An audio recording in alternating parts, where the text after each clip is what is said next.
Tili Pokonarare Sotadi Mahanera. Oh, hi. Sorry. I was just doing a little Cthulhu worship, as one does on an evening like this. But this is a great opportunity, actually. Let me just put him down and turn off this dramatic lighting.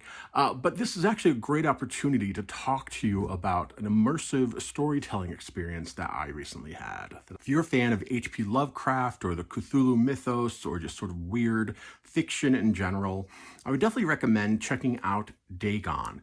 This is basically an interactive short story that's narrated for you. Now, whenever I talk about Lovecraft, I sort of feel compelled to put in this disclaimer, which is, yes, Lovecraft was definitely a racist. There's no way around it. He was not a man of his time. There were a lot of people around him who discouraged his racism, and yet he still persisted. Now, he did seem to have some sort of turnaround at the end of his life. He's a very complex figure, and I do not endorse everything he does or has said unconditionally, nor do I think anyone who is a fan of Lovecraft is doing that. But for me, it's really about, yes, his writing, which I do find fun, although there are some irritations with it, but it's also about the mythos. That is a complex fabric that has been woven by many, many different writers and artists and other creators over the years. So I think when we celebrate Lovecraft or the Cthulhu mythos tapestry, there's a lot of fun to explore, and I think you've seen that in all kinds of different ways in pop culture. And best of all, of course, Lovecraft has been dead for a very long time. He has not benefited from his works, unlike some other POS writers who people still talk about and platform and celebrate on this app. It was developed by Feardemic, and it's a really just kind of a fun, easy experience. The complete edition right now is $9.99 on the PlayStation Store. That's where I got it from. I'm sure it's available in many other places.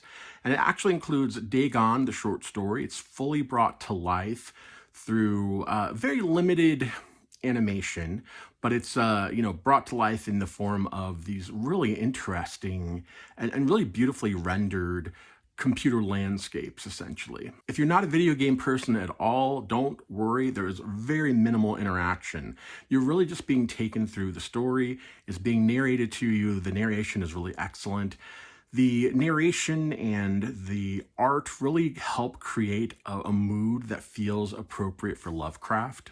And when I say there's minimal interaction, I mean very minimal interaction. Essentially, most of the time, you're just looking for a particular spot and then clicking a button to progress the story.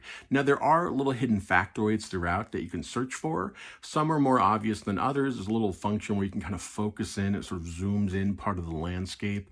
And that's a way to find some hidden elder signs and to learn more about Lovecraft and the mythos and the story and all that good stuff. So if you have any interest in Lovecraft but haven't really explored the mythos, or if you are a big fan and just want to experience the short story again, I definitely recommend Dagon.